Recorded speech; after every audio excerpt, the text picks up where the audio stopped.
I'm pretty sure you can tell that I'm low energy today, but I did want to talk about this because it's super fascinating, and I didn't want to push this off. I really didn't.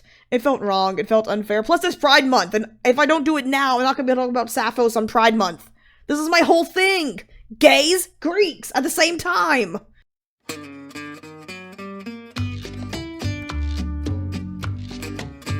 So ancient Greece had actually a lot of weird ethics. The main ones we're going over today are going to be about wealth, community, society in general, their thoughts on women, love, and homosexuality. Because it's Pride, so happy Pride, everyone. So, wealth. So the ancient Greeks actually thought that the gods favored those who worked hard for their wealth, as opposed to like those that like got their wealth secondhand or like given to them. They thought the gods honored those who worked for it more, like honest work. For that reason, merchants were hated since they took the work of others and sold them for a profit. Like, they just did not trust merchants for this reason. They're like, oh, you're taking money, you're taking someone else's work and trying to sell it? And trying to get money off of it? Jail.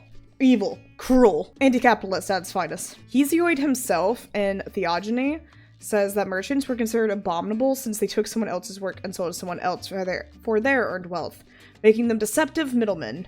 Even if you use slave labor, they are considered to be an extension of your will. Slaves are seen as tools, so even if you don't farm your own land, it is considered work. Merchant cringe. Merchants were cringe. That is just fact. Merchants were cringe. The slaves were seen as like tools, like the same way a hammer or a shovel would be used for any sort of trade job. So even using a slave was just an extension of your will, well, therefore it was still you working somehow. The ancient Greeks also believed that if you were born poor, you would die poor. There was no way to rise up whatsoever. You were stuck there for the rest of your life, and death, and everything else. The aristocrats used to also isolate their events to keep statuses separated, which helped with this. It meant that they weren't much mingling, and you could really marry into a richer family. So you really were gonna just die poor, be born poor, and die poor again. In that order. You're gonna come back to life, don't worry, I promise. At least once. Trust me, I'm a doctor.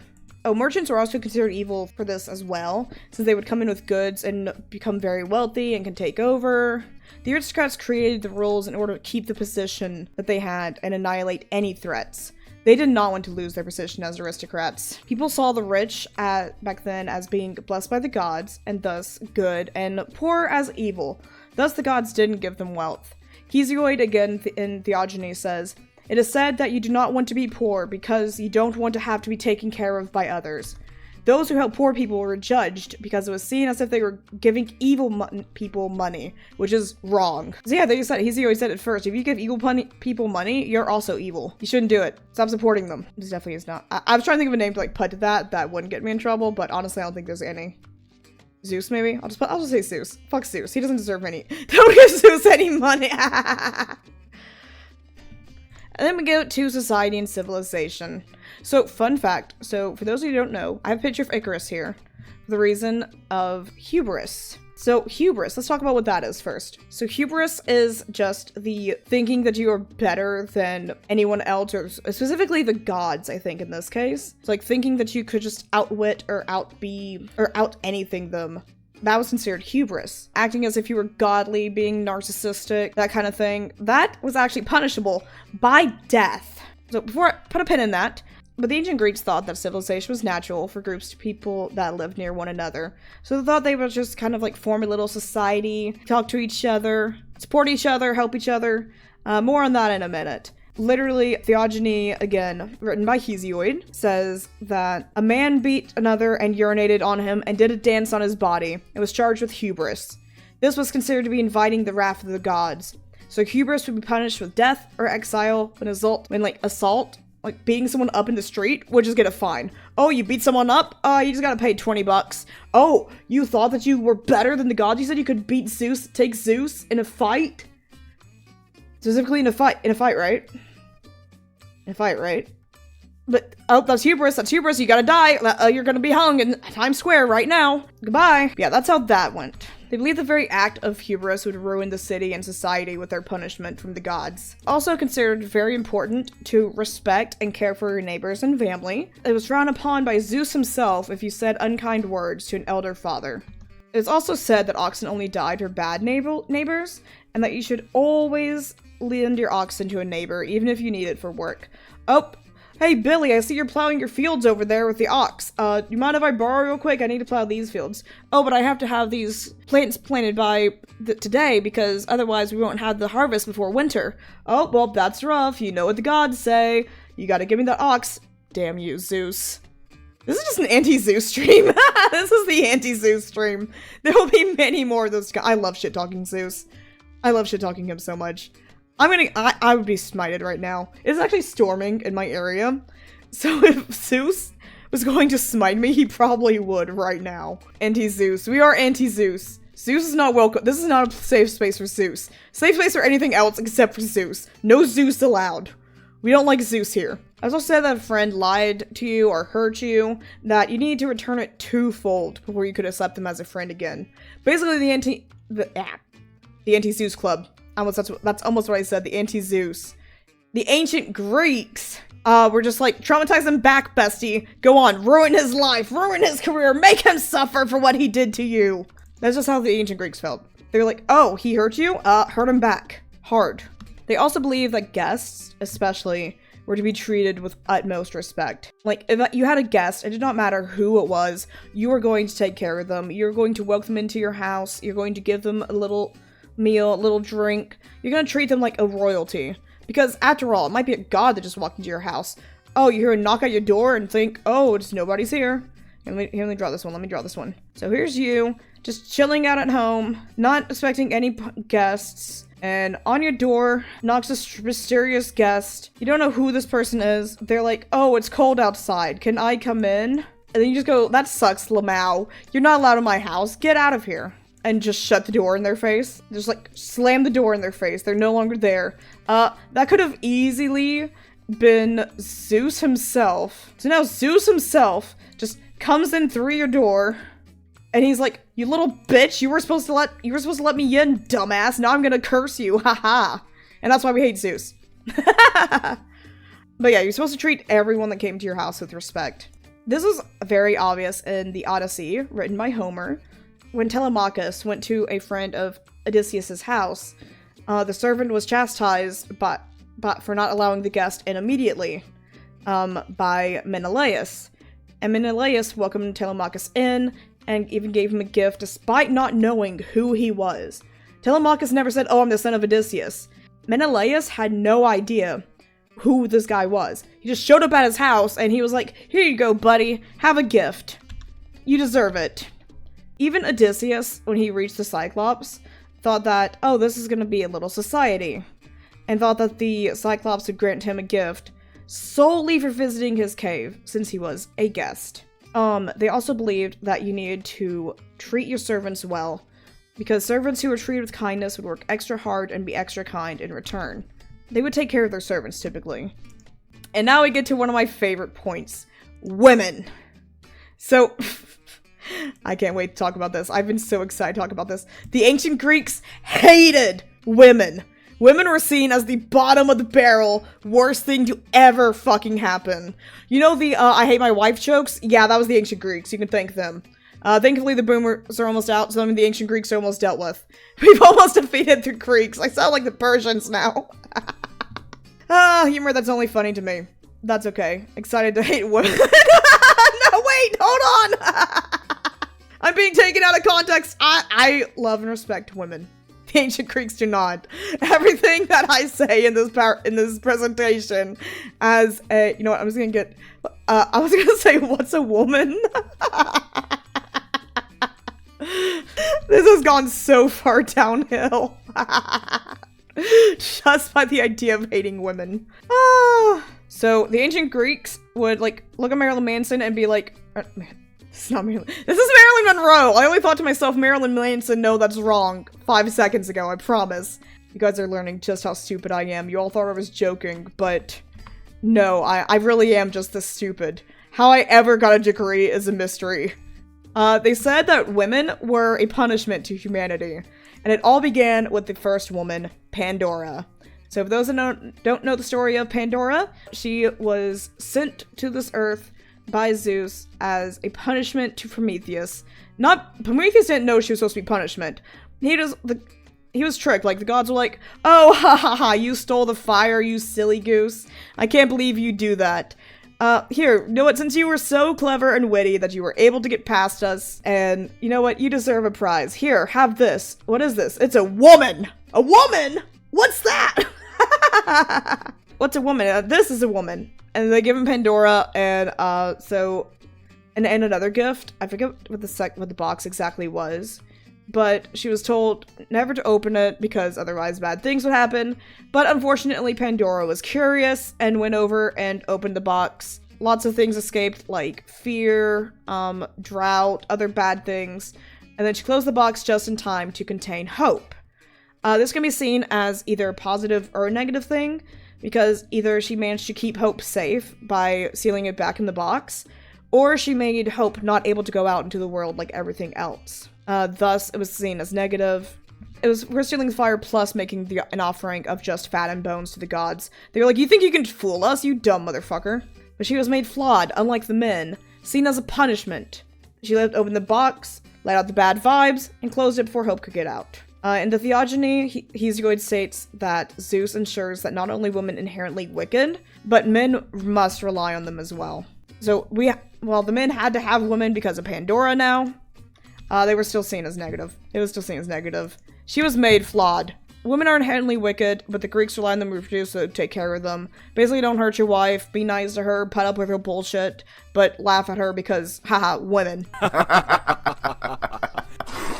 I can't wait for all of these out of context.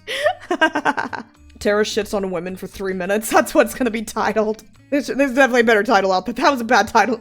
In the Theogony, he also specifically states, whoever avoids marriage and the sorrows that women cause, and will not wed, reaches deadly old age without anyone to tend to his years, and though he at least has no lack of livelihood while he lives, yet when he is dead, his kinsfolk divide his possessions among them. Yeah, so while women bad, we have to deal with them. You better get married, haha. It was a weird time. It was ancient Greece. Or 40 years ago. Maybe we've been fooled. Maybe big government wants us to think that ancient Greece was hundreds of years ago? Thousands of years ago? Thousands of years ago? Final answer? And not just 40 years ago, it was just 40.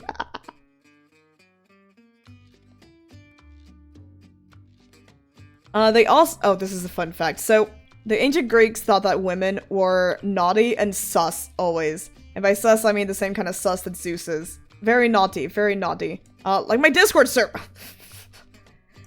They thought they would have desires that they wouldn't be able to control, of the lustful kind.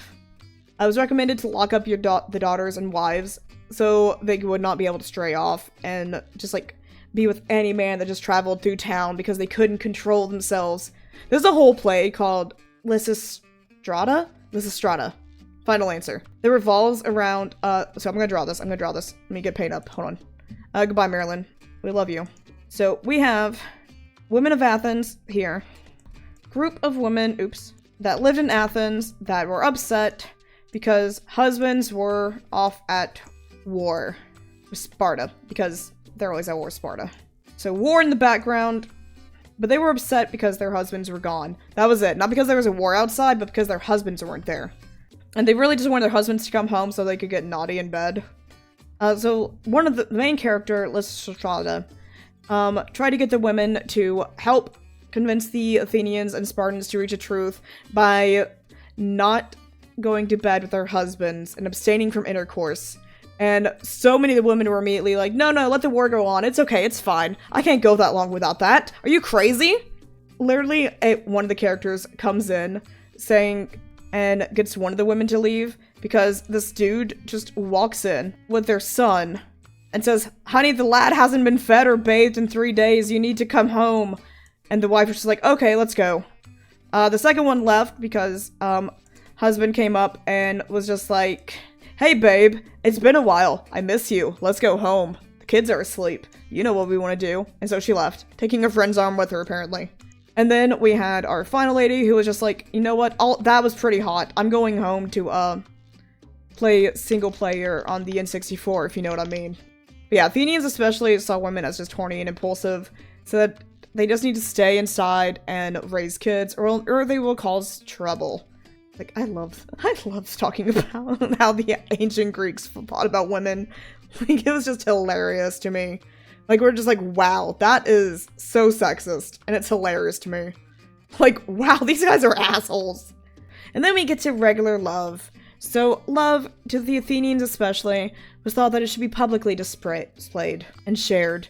Sacrificing yourself for a loved one was seen as an honorable thing to do at the time, especially with such stories as Alcestis and Achilles. Alcestis being a queen from Thessaly who married King Admetus, who fell ill, but from a blessing of Apollo was told that if someone would die in his stead, he would be able to recover. His wife, the queen, sacrificed herself and was seen as noble for her choice, and eventually returned to the land of mortals, either because Persephone felt for her, or because Hercules went and got her because he felt sorry because he knew them. And then Achilles was a hero. You all know him. Achilles' heel. We all know what happens when you shoot an arrow at him. It pierces his ankle and he cries like a little bitch baby and goes to the underworld. That's how it works. But when the Trojan War started, at first he refused to join the battlefield, even though that the Greeks were like, hey, if you join us, we'll win. It's easy. It's that fucking easy. Just join us, dude. And he was like, no, I'm tired of fighting, bro. I just want to retire with my best friend, Patroclus. So he refused to join the battle, and so Patroclus' father was like, since your best friend Achilles here doesn't want to go to war, the honorable thing to do would be go for him. And Patroclus was like, okay, and took to the field instead. Was killed immediately. He didn't stand a chance. And Achilles was pissed. So he would held his body for a while, asked when he passes for their bones to be mixed in a vase together, joined the battle to avenge him. No other reason. Even though there was a warning that doing so would cost him his life, he didn't care. He needed to avenge his best friend. The Greeks did also believe in soulmates. So the ancient Greeks had this really weird belief. It's written in Plato's Symposium, quoting Socrates, about how humans used to be conjoined. So basically, two guys combined, two girls combined, or even a man and a girl combined. It was basically like a double person. Like two heads, four arms, four legs, that kind of deal. With that, there was also the three genders, the male, female, half female. They were split and by Zeus as a punishment. I forget exactly what. It might have been Prometheus again. I didn't write it down either. So when they were separated, they sought after their other halves and became essentially like soulmates. Someone you were supposed to be with forever. That being said, the gays! This is what everyone's here for. I know it is. This is what everyone's been waiting for. We're talking about the gays! So, with that being said, homosexuality was considered natural, just like heterosexuality for that reason. Even Achilles' sacrifice for Patroclus was highly praised and considered godlike. I mean, granted, that's up to interpretation. They could be best friends, but they shared a tent. Oh my god, they were roommates! I wrote that joke and it's not as funny when I say it. It's funnier in my head. However, while gays were okay, this was only accepted for homosexual men, not lesbians. Because, again, we hate women. And by we, I mean the ancient Greeks. I'm talking about them. But yeah, lesbians were bad, because to them, that meant that since a man being in love with a man was seen as a great thing and good on the guys, a woman who was in love with a woman, useless. There's a reason we call them useless lesbians. So the reason the Greeks are okay with homosexuality is also in the same tale from Socrates. In the same discussion, they mention that they were separated with their genitals to be rearranged for propagation. Socrates said that the female member can be propagated with one of the male.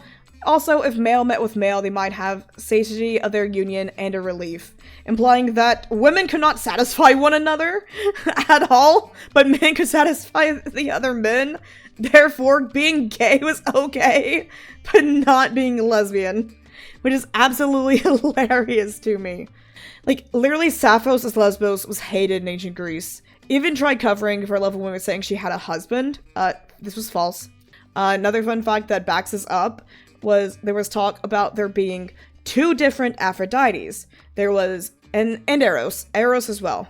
There was the commoners one, and there was the goddess one, which doesn't make a lot of sense. I don't understand it. Aphrodite came way later in history, so it's really confusing with her anyways. But so Aphrodite, the commoner one, was actually bisexual. The commoner one laid with man and woman, did not care. I believe Eros was the same, but I'm not sure. Actually, I think Eros was in both, swaying both ways in both tales. But, like, the more proper Aphrodite would only submit to men. And I don't know the exact tales, but that fact is just absolutely hilarious to me. Like, you have two different versions of your god, and one's bisexual. One, the commoner one, the low-life one, is bisexual, because why would women ever want women? Women are gross. Why would anyone want them? Not even themselves. It's like, of course you want to join the winning team. Of course you're going to transition and become a man. So here's the post about Sappho's, where she's supposedly said to be married to a man named Kirklis of Andros. Basically a joke name, but translating into Dick Allcocks from Man Island. Yes, totally not lesbo. Super actual husband's Dick Allcocks from Man Island. I'm mega hat. That is all I can think of whenever I think of Sappho now, honestly. It's just this one joke. It's just hysterical to me. It's what I think of every time I talk about the gays in ancient Greece. But yeah. Gay is okay, being a woman is not. In conclusion, that's the moral of today's stream. Being gay is okay, don't be a woman.